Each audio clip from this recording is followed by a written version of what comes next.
what it do, YouTube? It's your boy ColtsTalk. We're back with another video, and today we're going to be talking about Anthony Richardson and the Colts versus the Philadelphia Eagles. Mostly going to be talking about Anthony Richardson going into the season. But before we get into it, like, comment, subscribe. Appreciate each and every one of your support. Let's go ahead and hop into the video. So we're going to start things off first talking about Anthony Richardson.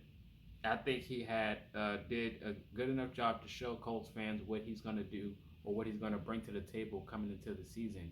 And this season, I don't want you guys.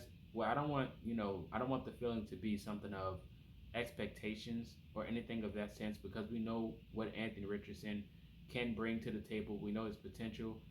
This is more of an evaluation period of watching him develop going into his career because we know he's on the short end of the stick because he doesn't have a lot of experience underneath snaps. But when it comes to yesterday, I thought the potential was there. I've seen the potential of what he can bring and what he can do. I've seen the potential of the offensive line. We've seen from the last few years, we've seen how bad the offensive line and the offense in general has displayed themselves. But again, when I mentioned this before we drafted Anthony Richardson or when we did draft him, I said Colts fans are going to see something that we are not used to seeing. Yesterday, there was a few plays that Anthony Richardson made was pretty much escaping pressure, which is one of the good things that he had coming out of the draft was being able to, make something out of nothing when the pressure is applied. There was plays he made yesterday where if this was last year or a year ago, it would have resulted in the sack. He just escaped pressure like it was nothing. And this is not, some Kyler Murray built type quarterback. This dude is huge. This dude is tall, man. This is a tall athlete. And this dude is moving like he's 5'11", which is impressive. And the way he just escapes the pocket and some of the throws that he was throwing yesterday, it was just like, you know what, we got something in this guy. This guy has something.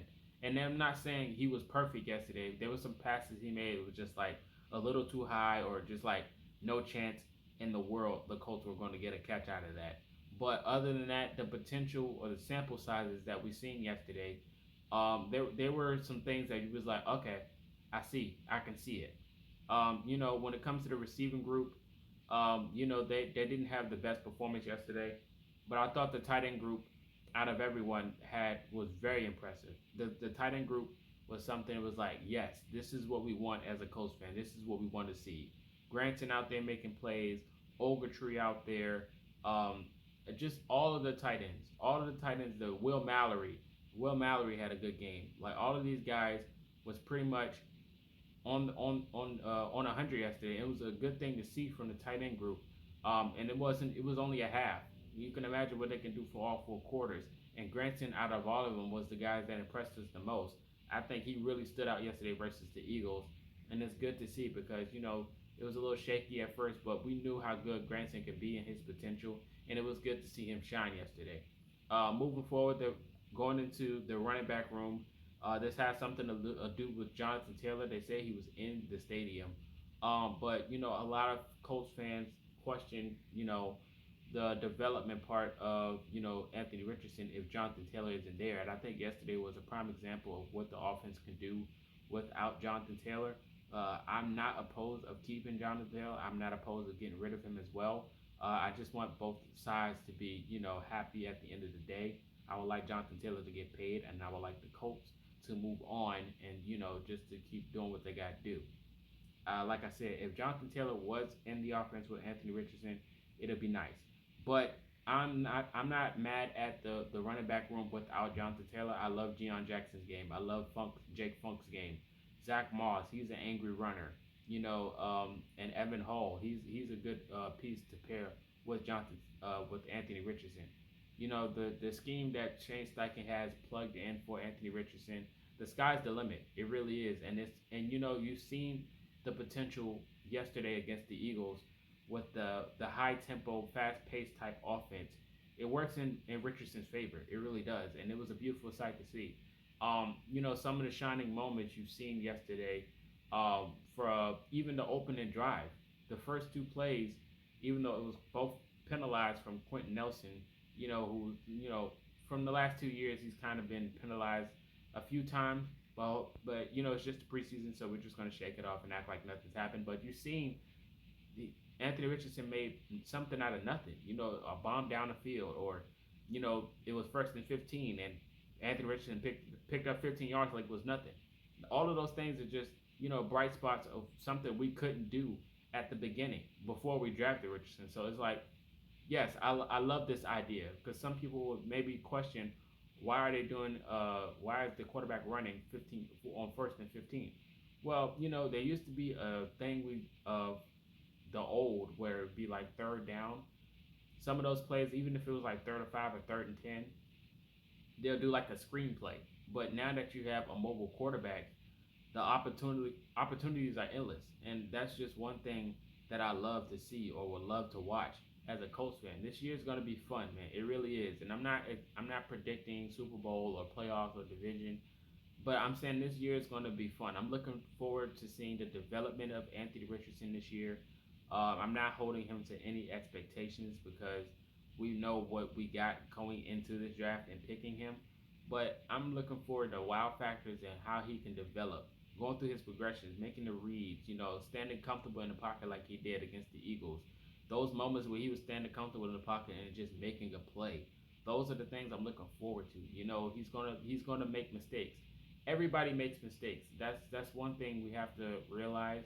Nobody's perfect. The greatest quarterback of all time will make a mistake, and it's not up to us to judge this guy moving forward.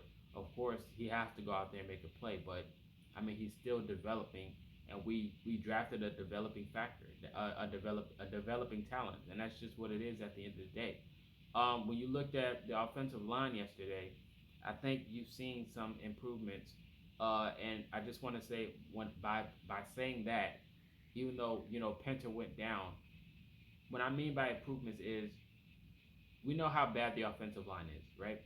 But when you have a guy, a mobile quarterback, some of those issues are going to be taken away, or are going to be, less seen, because he's so mobile and he can make something out of nothing.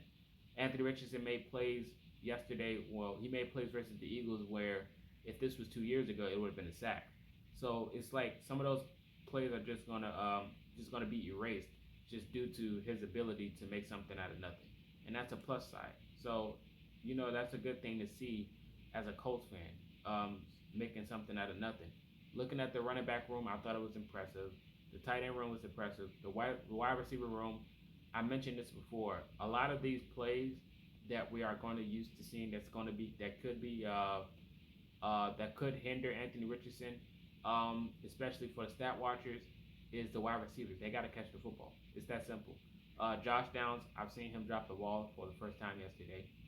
Understandable. But for Alec Pierce's sake, he just got to be better. It's just that simple. And we know how much of a dog Alec Pierce is. We've seen him catch the football before.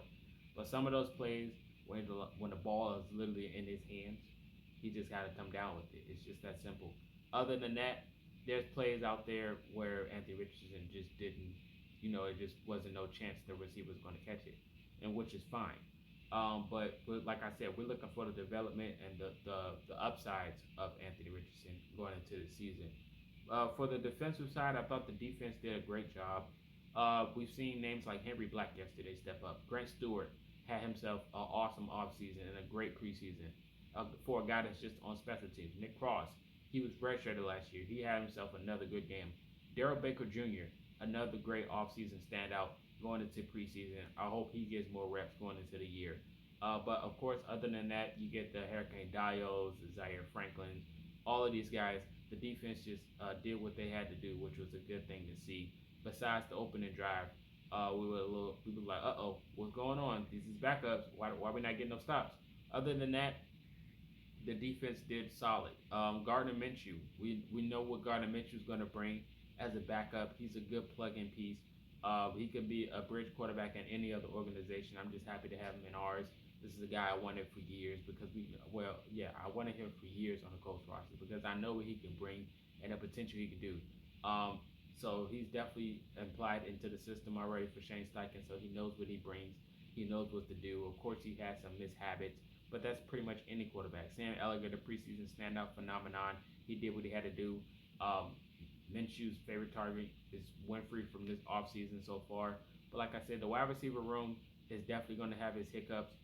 Pinter went down with injury. Michael Pittman Jr. He had an injury scare, but he came back, which was fine. So that's good to see. But other than that, Anthony Richardson, I think he'll be a solid piece moving forward. I think he'll have himself an outstanding rookie year. It's not gonna. I'm not saying anything or like rookie of the year predictions. I think he's a good shot of winning it for sure. Of course, we might predict B. John Robinson from Atlanta, but I think Anthony Richardson will have himself a really good, solid rookie year. And I think the second half of the the season, I think will be more impressive than the beginning of the season. But we never know. But I know for sure the RPO hurry up offense type system that Shane Steichen implied with Anthony Richardson could give the Jacksonville Jaguars a headache. So I'm not counting out the odds. Hopefully, yesterday changed a lot of you guys' season's predictions because I don't think we'll have that bad of a year as a lot of people are expecting. Of course, we didn't come down to the 53-man cuts yet. We didn't come down to the trade wire. Nobody's been traded yet. So all of that is still on hold. But like I said, I think Anthony Richardson showed me enough yesterday that I'll be comfortable with him moving forward. But you guys let me know your thoughts in the comment section about his game. Let me know your thoughts about the Colts. How did they play? And how do you feel about Jonathan Taylor? If he's not in the system with Anthony Richardson, does that affect him? Let me know all these things in the comment section, all the standouts, everything. This is Marcus, and until next time, you've been ColtsTalk.